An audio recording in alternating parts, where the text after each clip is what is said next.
Então, a gente fica, depois de um testemunho como esse, né? Eu não sei se a gente precisa comentar alguma coisa. A gente vê a superação, né? Às vezes a gente olha para o problema de tantas pessoas e acha que eles sempre são maiores, mas a gente tem que ver também a maneira como a pessoa supera tudo isso e tem que ser exemplo para a gente, não é?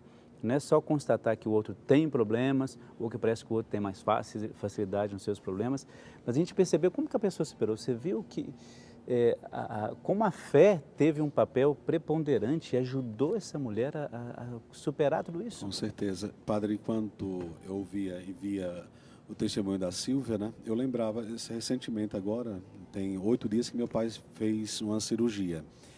E nós passamos mais ou menos por esse dilema que ela passou, porque a cirurgia de alta complexidade, o SUS não pagava, e você fica naquela situação de impotência, e você dizia, Nossa, é terrível, a né? Diante de família um dizia, problema. como vai lidar com isso, né? E quando ela teve essa iniciativa de colocar no jornal agradecimento, hoje nós temos o recurso no Facebook, no Twitter e tudo mais, eu agradecia isso aos amigos também, porque se você não tem fé, se você não consegue olhar além, você entra em desespero. E a minha família passou por isso recentemente, né? Porque a cirurgia variava, imagina, o mesmo paciente, a mesma enfermidade, variava de 30 a 120 mil reais. E a nossa família não tinha como pagar essa cirurgia. E graças a Deus, assim, no mover de Deus, os amigos se reuniram, pessoas conhecidas e desconhecidas foram lá, como foi na casa da Silvia, né? Bateram Deu a envelope porta, para ela o com dinheiro. envelopinho está aqui. E graças a Deus, hoje, fazem 8 dias que meu pai fez a cirurgia, ele estava com risco de amputar uma perna, graças a Deus não Sério? amputou, né? Mas está bem Graças a agora. Deus está bem. Mas eu vendo a Silvia, eu dizia, meu Deus do céu, como Deus é tremendo, né? Isso foi em 2007, o do meu pai foi recente, mas ele faz também na sua vida. E isso é ser família, isso é você conseguir olhar e dizer que os laços que nos unem vai muito, muito além do que o sangue, é a fé, né? Quando nós batizamos, por exemplo, eu vejo isso na igreja, e depois que eu batizo uma criança, eu apresento para a comunidade e digo, aqui está a nova filha de Deus, a nova filha da comunidade, nossa nova Dentro de uma irmã, né? comunidade, nova irmã. Então, viver na fé, ou viver essa dimensão de olhar além, apesar da dor, apesar do desencontro, apesar do sofrimento, isso nos fortalece muito, isso nos Claro. amadurece. Eu vejo que o Padre Rafael era um há 15 dias atrás e sou outro hoje, devido à experiência da dor, né? Foram momentos terríveis, né? Passei basicamente uma semana lá no hospital com meu pai, dormindo numa cadeira e ele lá gemendo de dor e você não pode fazer Pior que você nada, se sente né? impotente diante da É uma dor da outra impotência pessoa, total, né? E né? Se você quando pudesse, você tirava a dor do outro, mas não tem eu como, às vi ali vezes. a mãe da Silvia falando, né? Nossa Senhora, quantas mães estão sofrendo pela dor do filho, quantos filhos estão sofrendo pela dor dos pais, dos irmãos, e quantas pessoas também são indiferentes à dor do outro. E quando nós paramos e trazemos à tona um tema de família, é também um momento da gente parar um pouco e olhar para dentro da nossa casa, ou além dos muros da nossa casa. A gente fica chorando por tantas coisas, meu Deus, está me faltando isso, está me faltando aquilo. Coloca vários critérios para a felicidade, né? Eu tenho que ter um carro, eu tenho que ter roupa, eu tenho que ter isso, aquilo, outro. E no bem da verdade, para ser feliz ou para ter essa verdadeira alegria, são coisas tão básicas, né? Silvia, ela tem um desejo, o sonho de ser mãe, o sonho que quase foi interrompido pela enfermidade, mas ela teve essa experiência de ser tocada por Deus. Lindo quando a mãe falava, parecia que quando não tinha mais nada, o que nos Era a sustentava era a oração. fé, era a Agora, sabe uma oração. coisa que eu achei interessante dentro disso aí? Quando a gente, quando apresentou o testemunho, e ela falou de uma coisa que me chama a atenção pelo seguinte, depois da quimioterapia, ela disse, né, que parecia que morria e Ressuscitava ressuscitava. todos os Eu dias. acredito que, e foi isso há quanto tempo? Há 7 anos, 7 né? anos, né? Então, assim, hoje ela tem 21, então ela tinha 16, né, de 15 para 16 anos, alguma coisa assim, se Isso, não me engano.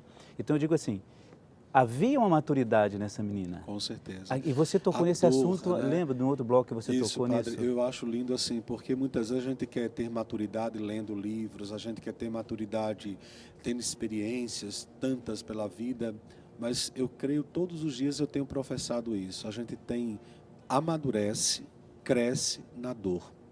Quanto mais você passa por essa via não vou dizer, eu tenho que sofrer, você ser masoquista, eu quero... Não, mas que você encare de cabeça erguida. Você tem a dignidade até para sofrer, porque diz a palavra, né? Até os enfermos digam, eu sou guerreiro. E guerrear na dor... são mesmo, viu? São guerreiros, padre. Você vai na missa dos enfermos, que a gente chama de missa da saúde, você vê pessoas que estão assim, não estão se aguentando, mas elas não cedem, não no sentido de orgulho pessoal, mas é porque eu tenho que vencer mesmo na dor. A palavra vencedor já está dizendo isso, né? Vencer a dor. Né? Você está vencendo a dor todos os dias. Às vezes não é uma dor física, né? Não é um câncer de mama, não é um problema vascular como foi o meu pai, não é outros problemas, mas às vezes é uma dor interior, a dor da rejeição, que isso dói mais do que uma dor física.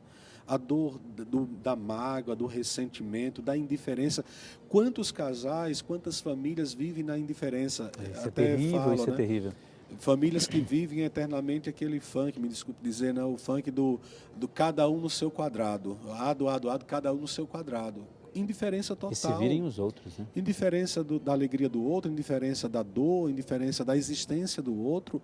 Isso corrói a nossa alma, né? Eu creio que quando a gente depara com uma situação como essa da Sílvia, a gente tem que olhar, precisamos recomeçar no amor. Você sabe que você disse uma coisa, eu acho que a gente tem que... Você usou essa comparação aí do cada um no seu quadrado, eu fico pensando assim, a gente encontra muito isso.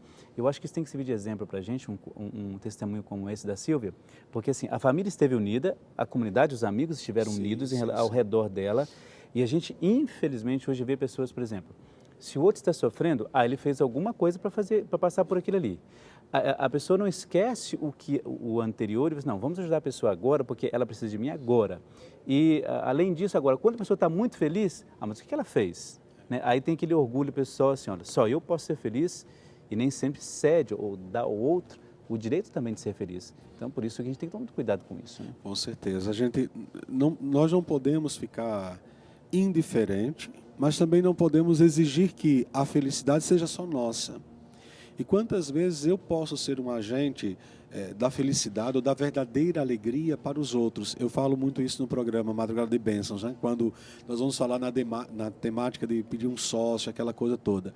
Eu acho lindo quando alguém se torna sócio, por exemplo, aqui da Rede Século XXI, você é dizimista na paróquia, você dá o mínimo que você está ali, tem um padre lindo, lá do interior de Minas Gerais, Padre Eliezer, na cidade de Espinosa. Uma vez eu fui lá celebrar a missa das mãos ensanguentadas, aprendi essa expressão com ele.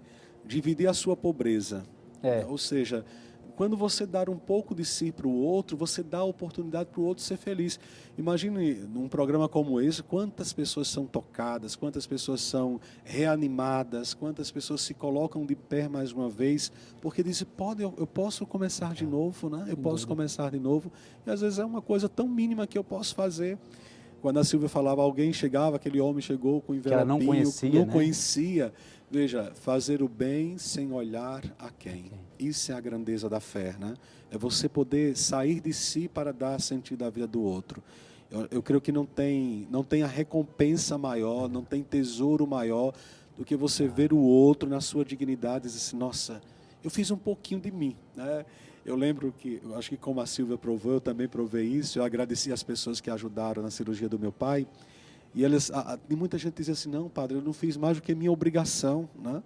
Eu dizia, meu Deus, será que eu teria a mesma capacidade de fazer essa obrigação? Porque às vezes confesso, às vezes eu sou tão mesquinho, né? Eu vou pagar o meu dízimo, eu pago o meu dízimo lá na diocese, ai meu Deus, eu podia pegar esse dízimo, eu podia guardar esse dinheirinho para comprar não sei o quê, para fazer não sei o que lá. Outra coisa, com meu fazer dinheiro. uma outra coisa.